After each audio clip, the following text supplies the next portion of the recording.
안녕하세요. 저는 슬하에 눈에 넣어도 아프지 않을 아이가 3명이나 있는 51살인 남자이자 가장입니다. 아니, 가장이었다고 하는 표현이 더 맞는 것 같네요. 현재 첫째와 둘째는 둘 다 딸이고 막내는 아들입니다. 첫째는 중학교를 다니고 있고 둘째는 아직 초등학생이죠. 막내는 태어난 지 아직 몇 달 되지도 않았어요. 늦둥이로 태어났거든요. 저와 아내가 나이가 4살 차이가 납니다. 궁합도 안 본다는 4살 차이죠. 제가 어렸을 때 저희 아버지가 보증을 잘못 서는 바람에 정말 말 그대로 집이 쫄딱 망했었어요. 그래서 전 어렸을 때부터 돈을 벌어야만 했습니다. 부모님께 자식이라곤 저와 제 남동생 뿐이었죠. 저희 4식구, 그래서 정말 아등바등 살았어요. 그래서 전 가난이라면 치가 떨렸죠. 반지하 월세방에서 잠을 자고 싶어도 잘 수 없었습니다. 눈을 감고 누우려고 하면 샤샤샥 소리가 들렸거든요. 바퀴벌레 소리였죠. 후에 들었는데 아버지와 어머니는 저희 형제와 함께 극단적인 생각을 할 정도로 많이 힘드셨다고 하시더군요. 그런 처절한 마음과 주저앉은 현실이 만든 힘듦이 하늘에 닿았던 건지 아버지의 일이 점차 풀려가기 시작했고 서서히 저희 집안의 사정도 차차 나아졌습니다. 저는 아버지를 정말 존경하고 있어요. 그렇게 척박하고 힘든 환경 속에서도 저희 어머니와 형제를 잘 키우셨으니까요. 아버지의 사업이 풀리면서 다시 일어서셨고 저는 아버지의 사업을 배우기 시작했습니다. 혹시 후에 겪게 될 수도 있는 아직 다가오지 않은 미래였지만 전 어느 정도 기반을 다져서 제 기준에 돈이 쌓이기 전까지는 한 번도 쉬지 않았죠. 아마 가난에 대한 혐오가 생각보다 컸었던 것 같습니다. 꽃다운 청춘일 나이에 연애 한 번 해보지 못했거든요. 그러다 선을 보게 되었어요. 지금 아내는 바로 그 선자리에서 만난 사람입니다. 첫인상도 좋았어요. 칠흑 같은 긴 생머리에 하얀 얼굴을 가졌고 살짝 미소 짓는 얼굴이 정말 선녀처럼 보였거든요. 저는 바로 첫눈에 반하게 되었죠. 저희는 비록 선을 봐서 결혼했지만 사랑에 빠졌어요. 일단 저는 확실하게 빠졌습니다. 그렇게 우린 6개월간 만남을 이어갔고 결혼을 약속했죠. 만남과 결혼까지 걸린 시간은 1년도 채 되지 않았죠. 아내는 직업이 있는 여자였습니다. 시간이 흘러 결혼 첫 해에 저희는 아이를 출산했죠. 첫째는 딸이었죠. 전 아직도 그때가 눈에 선해요. 조그마한 아기를 직접 안아보았을 때 말이죠. 몇 년 지나지 않아 저희는 둘째도 낳았습니다. 둘째 또한 딸이었어요. 아내는 첫째와 둘째를 낳은 이후로 전업주부로 바꿨습니다. 아무래도 자식들은 엄마 손에 커야 되는 것 같다고 하면서 말이죠. 아내는 직업에 대한 프라이드가 매우 높았는데 자식들을 위해 그런 희생을 하니 저로선 정말 고마운 뿐이었어요. 그렇게 저희 가정은 정말 화목했습니다.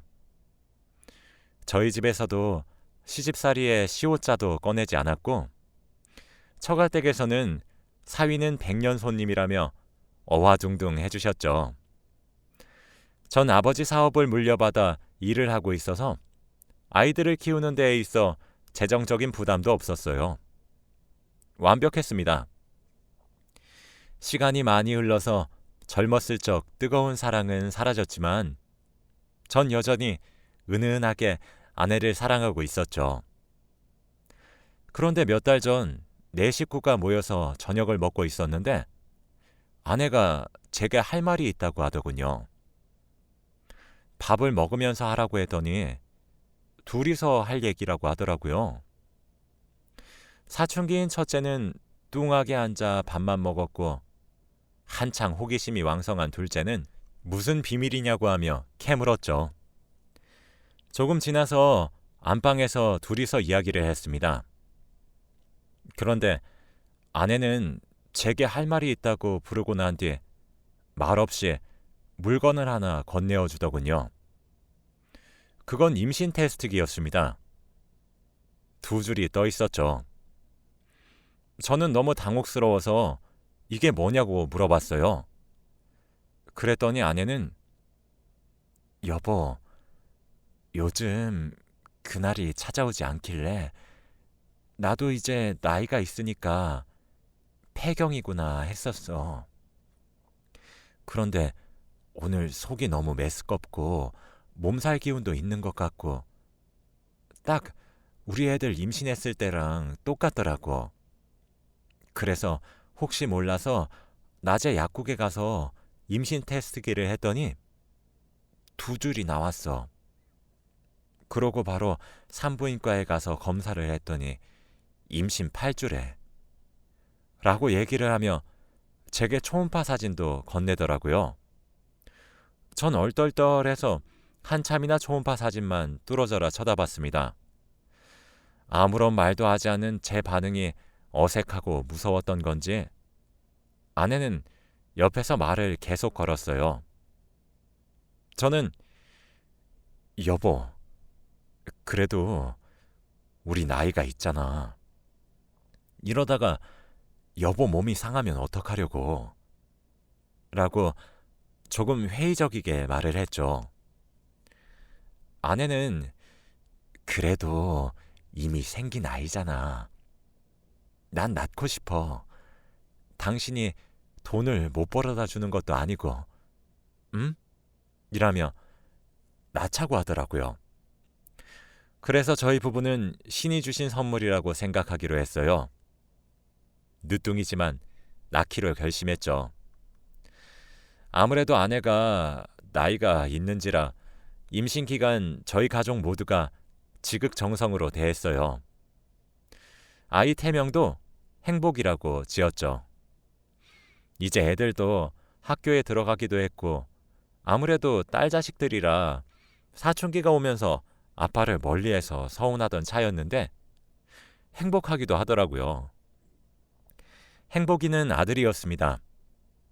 저는 늦게 생긴 제 아들과 뭐를 하며 지낼지 먼 미래까지 상상하면서 살았죠. 행복이가 생기면서 저희 부부 사이도 정말 많이 살가워졌고 가족 사이도 끈끈해졌습니다. 그런데 믿기지 않은 일이 일어났어요. 행복이를 출산하는 날 아내는 노산이기도 해서 출산 과정을 정말 고통스러워했습니다. 18시간 진통 끝에 행복이를 낳았거든요. 그런데 아이의 혈액형이 AB형이라고 간호사가 말씀하시더라고요. 저는 O형이고 아내는 A형입니다. 제가 가방끈이 그리 길진 않지만 저와 아내 사이에 나올 수 있는 혈액형은 A형과 O형뿐이란 걸 알아요. AB형이 나올 수 없다는 사실을 말이죠. 정말 믿기지가 않았습니다. 2번, 3번 물어봐도 AB형이라고 하더군요. 그러면서 처음 신생아일 때 아이의 혈액형은 산모의 DNA가 섞여 있어서 그리 정확한 편은 아니라고 추후에 따로 검사를 받아보는 게 더 정확할 것 같다고 하시더군요. 하지만 잔잔한 호수에 던져진 돌은 커다란 파문을 일으켰습니다. 제게 불신의 싹을 심어주었죠. 저는 나중에 검사를 받을 수 있는 시기까지 기다릴 수 없었어요. 아닐 거라고 아내를 정말 믿었지만 그래도 제 두 눈으로 확인하고 싶었죠. 그래서 아내 몰래 행복이와 저의 친자 검사를 의뢰했습니다. 결과는 불일치로 나왔더군요. 그래도 믿기지가 않아서 아내와 행복이의 친자 검사를 의뢰했죠. 차라리 아이가 바뀌었다고 믿고 싶었거든요. 그런데 아내와 행복이는 친자 검사가 일치하더군요. 그렇게 전 절망에 빠졌습니다.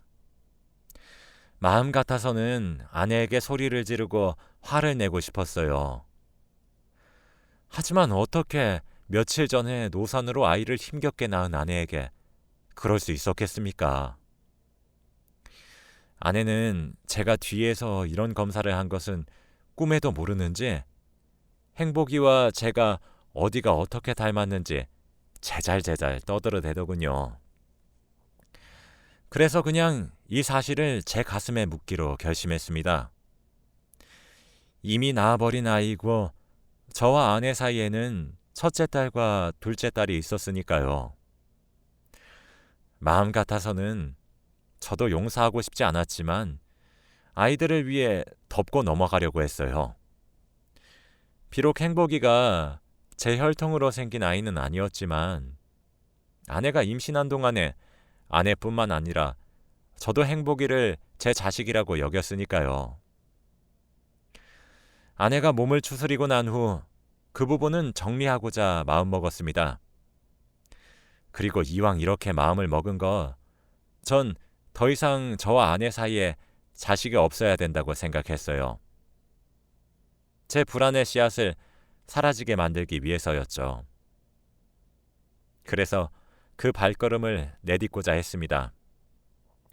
만약 정말로 저와 제 아내 사이에 늦둥이가 또 생겨버린다면 그 길고 긴 임신 기간 동안 전 너무 괴로울 것 같아서 그 싹을 아예 없애버리려고 했죠.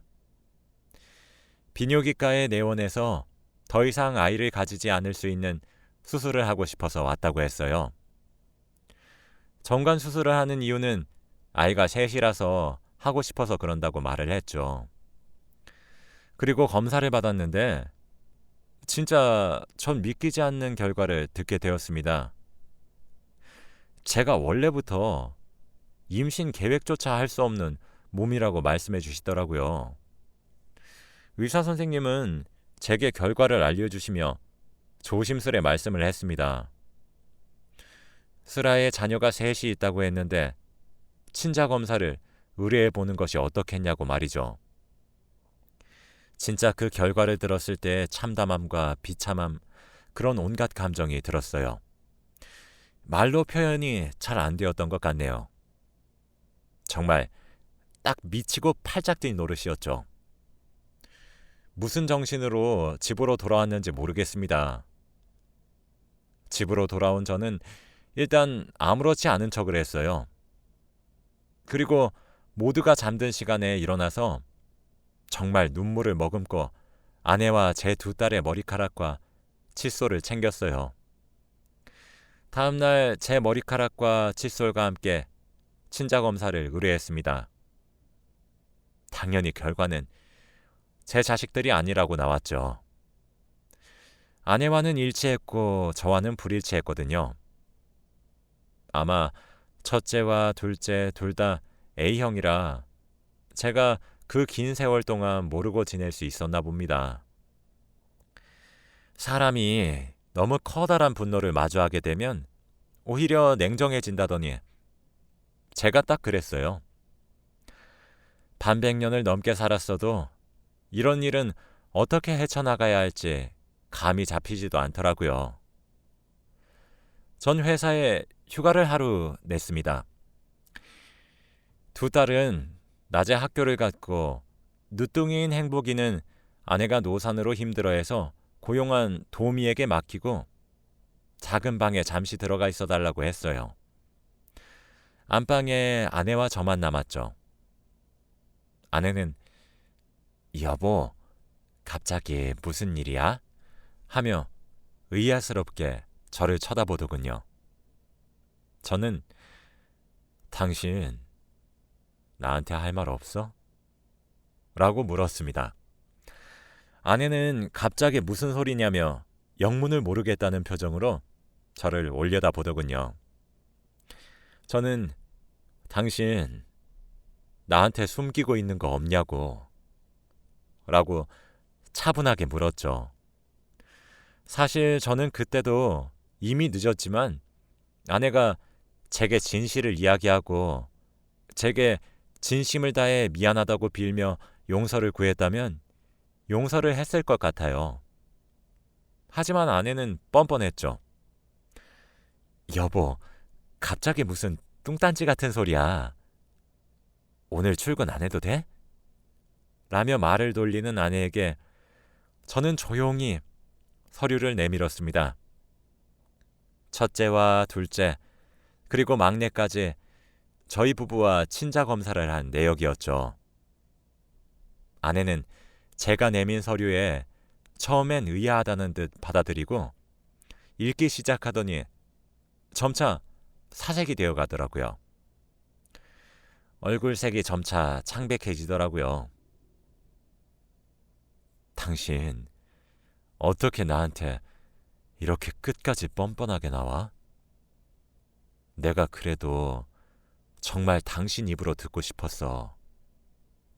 근데 어쩜 다른 사람도 아니고 당신이 나한테 이래? 라고 물었더니 아내는 아직 회복도 되지 않은 몸으로 일어나 침대에서 무릎을 꿇더군요. 무슨 말을 듣지도 않았던 상태였지만 무릎을 꿇고 있는 하얗게 질린 안색의 아내를 보고 저는 그제서야 실감했습니다. 아, 지금 나한테 벌어진 이 말도 안 되는 상황이 진실이구나 싶더라고요. 그제서야 말이죠. 그런 아내의 모습을 가만히 보고 있자니 정말 쏟아붓고 싶은 말이 한가득이었는데 나오지도 않더군요. 저는 그저 당신 입으로 말해. 지금 이게 다 무슨 상황인지. 만약 지금 내뱉는 말도 나중에 내가 알아봤을 때 거짓이 포함되어 있다면 당신 각오해야 할 거야. 지금 정말 당신 때려 죽여도 내가 받은 상처랑 지금 느끼고 있는 감정 안 풀려. 당신 입으로 진실만 말해. 당신이 거짓말을 해도 상관은 없어. 난 일단 그 사실을 믿을 거고 나중에 거짓이라는 게 들키면 감당할 사람은 당신일 테니까. 어디 한번 설명해봐.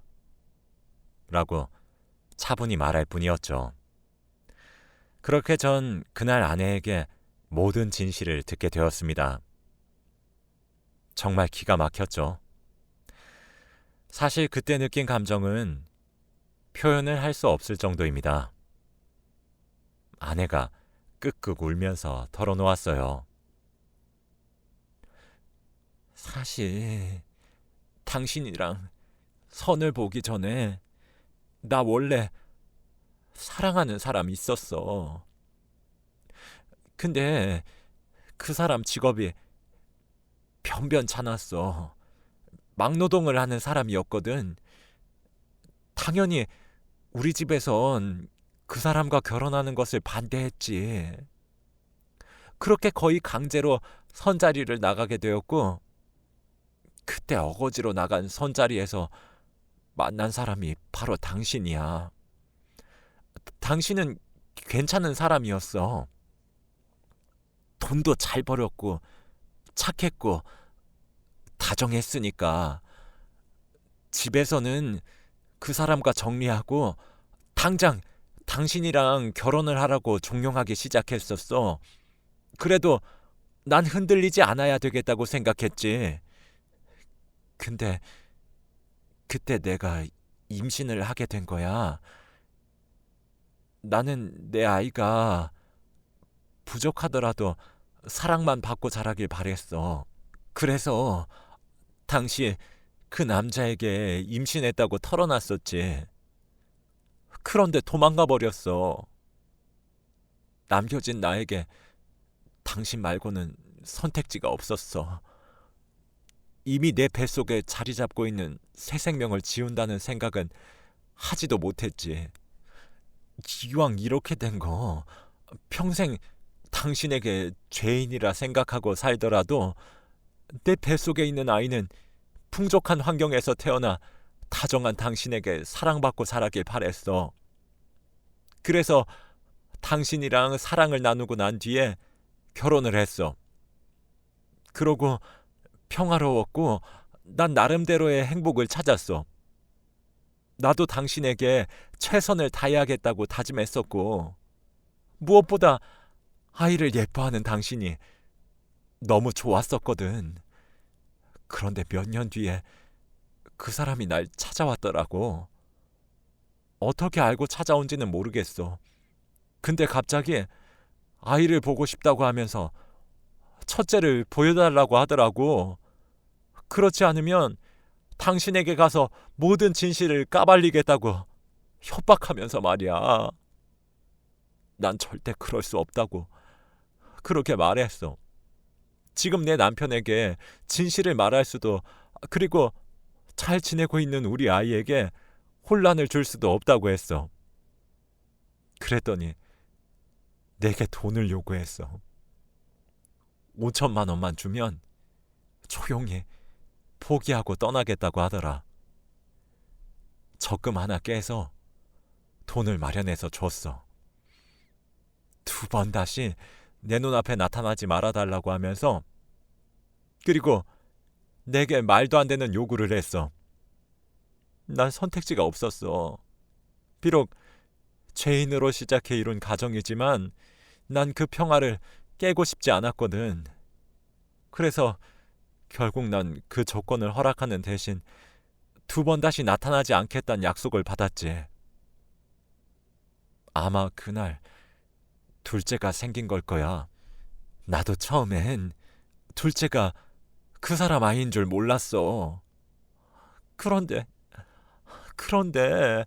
둘째가 커갈수록 자꾸 그 사람을 닮아가는 것 같아서 나도 몰래 당신이랑 둘째 친자 검사를 의뢰했었어. 결과는 당신이 받은 결과랑 똑같아. 근데 당신이 둘째를 너무 이뻐하니까 나도 정말 용기가 나지 않아서 그냥 이렇게 묻어가려고 했어. 미안해. 나 당신한테 정말 씻을 수 없는 죄를 지은 것은 맞아. 정말 미안해. 이라고 아내는 제게 털어놓았습니다. 아내 입에서 진실이 나오면 나올수록 저는 정말 다리에 힘이 풀리더라고요.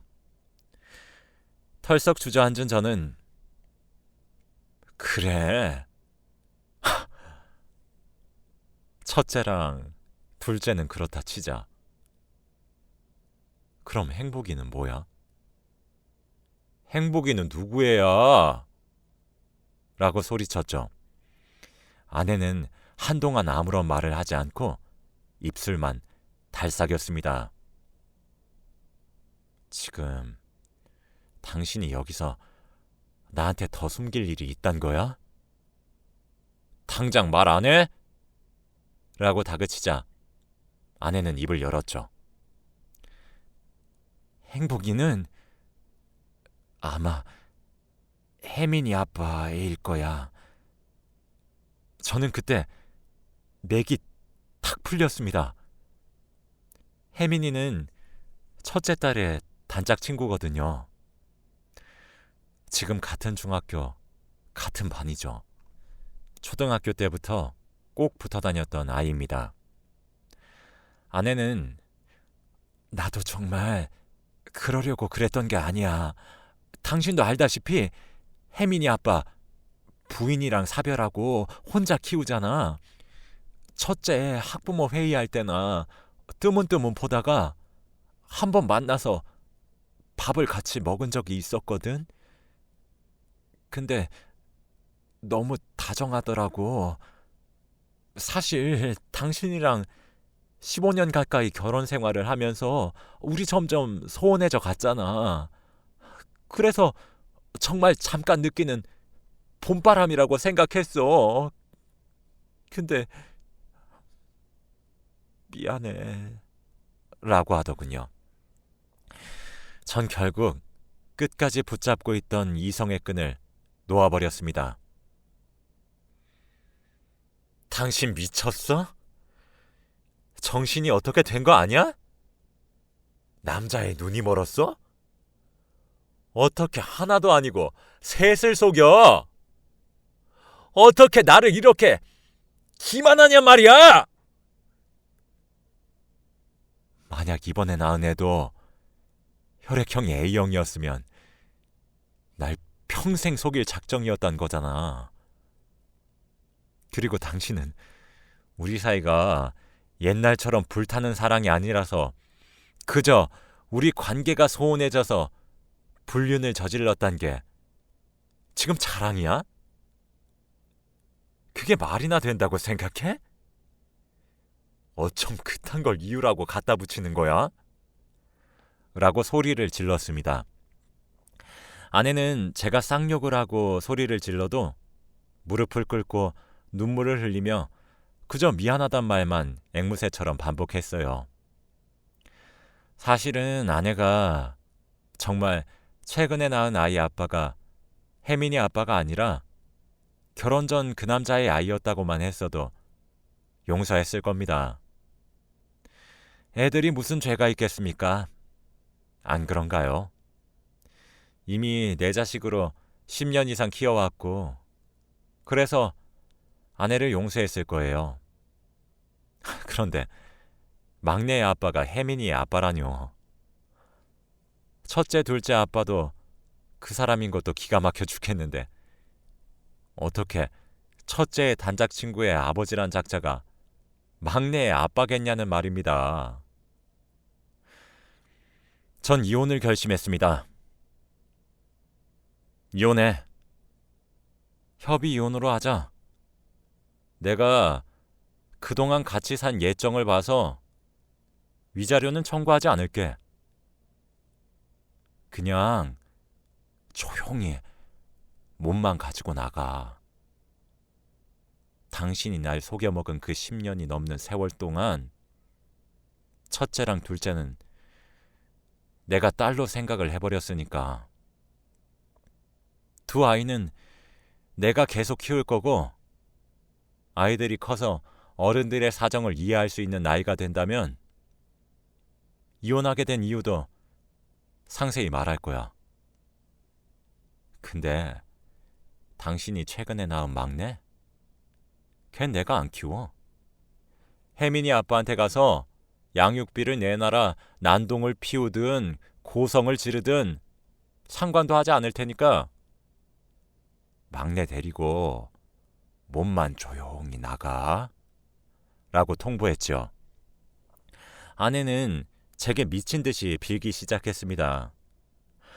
여보, 제발 이혼은 안 돼. 내가 잘못했어. 내가 정말 미안해. 죽을 죄를 졌어. 진짜 평생 당신한테 죄인으로만 살게. 응? 제발 이혼하자고만 하지 마. 라며 바짓가랑이를 잡고 매달리더군요. 전 그런 아내를 뿌리치며 말했습니다. 아니, 내가 봤을 땐 당신 그거 정신병이야. 일주일 안으로 짐 싸서 친정으로 가든 혜민이 아빠 집으로 들어가든 당신 알아서 해. 일주일 안으로 집에서 막내랑 당신 안 나가면 그땐 내가 어떻게 하나 한번 지켜봐. 당신도 알지? 나 지금 많이 참고 있단 걸 말이야. 라고 말이죠. 그리고 전 집을 나왔어요. 일주일 뒤 집으로 돌아가 보니 아내는 친정으로 간 모양이더라고요. 처가댁에서 전화가 오는데 아내 입에서 어떤 말을 들었는지는 몰라도 제게 미안하다고 염치 없지만 용서해주면 안 되겠냐고 하더군요. 전 더 이상 제게 연락하지 않으셨으면 좋겠습니다. 아내한테 모든 진실을 들으셨으면 제게 전화 이렇게 못하세요. 장인어른. 지금 장인어른이랑 장모님이 알게 된 일은 빙산의 일각일 겁니다. 두 번 다시 제게 전화하지 마세요. 라고 하고 끊었어요. 아직 저희 부모님께는 말을 하지 못했습니다. 나이도 많이 드셨는데 어떤 충격을 받을지 몰라서 조심스럽네요. 현재는 아내에게 협의 이혼 서류를 내밀었지만 아내는 그저 미안하다, 잘못했다고 말을 하며 제게 매일같이 연락을 해옵니다. 계속 질질 끌 것 같아 조만간 마무리 지으려고 해요. 협의 이혼을 해주지 않는다면 이혼 소송을 하는 쪽으로 생각하고 있습니다. 변호사도 알아봐야 되겠죠. 초등학생 딸은 엄마를 매일 밤 찾지만 눈치를 보는 듯 합니다. 중학생인 첫째도 엄마를 찾을 줄 알았는데 그렇지도 않네요. 마냥 사춘기라고만 생각했던 딸인데 며칠 전엔 글쎄 그 작은 몸으로 퇴근한 저를 꼭 안아주면서 아빠 힘내 라고 하더군요. 아이가 아장아장 걷고 다니고 아빠라고 처음 불렀을 때가 엊그제인 것 같은데 벌써 다 컸나 봅니다. 아마 첫째에게는 제가 조만간 진실 중 일부분을 얘기해도 될 것 같다는 생각이 드네요. 그리고 나서 둘째는 첫째와 제가 어떻게든 달래보려고 해요. 사실 아직은 아무것도 정리된 것이 없습니다. 하지만 그저 가난을 피해보겠다고 열심히 앞만 보고 달려서 그런지 이런 일을 하소연할 친구조차 근처에 하나 없단 사실은 좀 서글프네요. 그래서 이렇게 글을 쓰게 되었습니다. 제 긴 하소연을 읽어주셔서 감사해요. 읽어주신 분들 모두가 제게 주어진 이 시련들을 잘 풀어갈 수 있길 기도해 주세요. 제 이야기는 여기까지입니다. 들어주셔서 감사해요. 행복하세요.